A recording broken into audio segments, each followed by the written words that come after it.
você? Meu nome é Sara e eu sou professora do grupo 4 da manhã. E eu venho aqui para contar mais uma história para você. Uma história nessa semana especial da Páscoa. Você sabe qual que é o tema dessa semana? Eu vou te ajudar. Amor escrito com sangue, isso mesmo. E eu vou falar hoje sobre Cristo, o nosso primogênito. Mas você sabe o que é primogênito? Primogênito é o filho mais velho ou o primeiro que nasce na família. Esse é o primogênito. Mas antes de eu contar a história, vamos memorizar o verso de hoje. Esse verso está em Salmo 77:11 e diz o seguinte: recordarei os feitos do Senhor. Vamos repetir? Recordarei os feitos do Senhor. E a história fala sobre o povo de Israel. O povo de Israel que foi escravizado por muitos anos. Era um povo que sofria muito na mão dos faraós. Faraó era um homem muito duro de coração. E ele não tinha piedade daquele povo. Ele fazia o povo trabalhar dia e noite. E não eram só os homens que trabalhavam, não.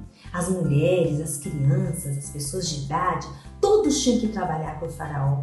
E muitas vezes eles trabalhavam com pouca comida, sem beber muita água. Então eles ficavam fracos, adoeciam. E ele não tinha pena e não tinha dó dessas pessoas. E esses escravos, o povo de Deus, já estavam tão cansados dessa escravidão, já não aguentavam mais. E eles suplicaram a Deus com sinceridade, oraram a Deus e pediram para que Deus libertasse eles daquele faraó, do Egito, daquela escravidão. E sabe de uma coisa? Deus ouviu a oração deles, porque a oração deles foi sincera. E Deus enviou um homem chamado Moisés. Você já conhece a história de Moisés, né? Moisés, ele foi várias vezes conversar com o faraó e pedir para que o faraó deixasse o povo embora, mas o faraó não cedia. Às vezes, ele até concordava em libertar o povo, mas na última hora ele voltava atrás e não deixava o povo partir. E várias vezes Moisés enfrentou o faraó, mas o faraó não cedeu. E o povo continuou escravo. E pelo contrário, sabe o que o faraó fazia? Fazia o povo trabalhar mais ainda. Mas Deus sabia disso. Sabia que o coração do faraó ia ficar cada vez mais duro.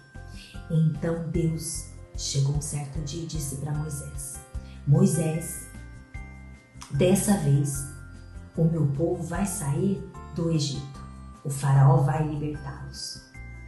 E essa vai ser a última vez. E eu vou pedir para que você oriente o povo e eles vão fazer tudo o que eu mandar. Exatamente como eu mandar.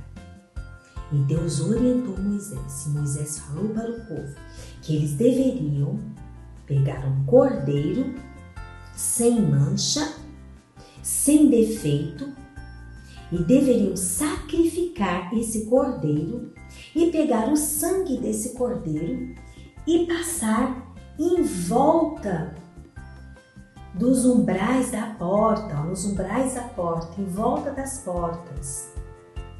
E deveriam preparar, depois que o primogênito passasse o sangue em volta das portas da casa, eles deveriam preparar esse cordeiro para comer, junto com ervas amargas e junto com pães. Mas não era um pão igual a gente conhece, um pãozinho que vai fermento, que a mamãe faz em casa ou compra na padaria. Não, era um pão especial, um pão sem fermento, porque na Bíblia o fermento significa o pecado.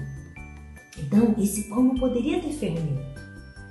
Então Moisés orientou e disse para o povo que numa determinada noite o anjo do Senhor passaria pelo Egito e aqueles que tivessem obedecido e feito exatamente o que Deus havia mandado, esse anjo passaria e quando visse o sangue nas portas, aquela porta onde estivesse o sangue, ele passaria direto e nada aconteceria. Mas na porta onde ele passasse, daquelas casas, e que não tivesse o sangue nos umbrais e o sangue não estivesse lá, o primogênito daquela casa morreria. E foi isso que aconteceu. O anjo do Senhor passou exatamente como ele havia dito para Moisés. E as pessoas que foram obedientes não tiveram problema, seus filhos não morreram. Mas aquelas pessoas que não obedeceram, infelizmente, o primogênito morreu. Inclusive o filho do faraó. E foi aí que o faraó resolveu libertar o povo da escravidão. Porque agora o faraó percebeu que Deus era muito mais poderoso que ele e que não teria como ele enfrentar Deus. E sabe de uma coisa, crianças? Aquele povo foi liberto da escravidão e liberto do Egito porque eles suplicaram a Deus e eles oraram a Deus, mas eles oraram com sinceridade e de coração. Quando a gente ora a Deus e pede a Deus de todo o coração e com sinceridade, Deus atende a nossa súplica, se for da vontade dele. Então que Deus possa abençoar vocês e que vocês possam ter um bom dia. E não se esqueçam, amanhã tem mais vídeo.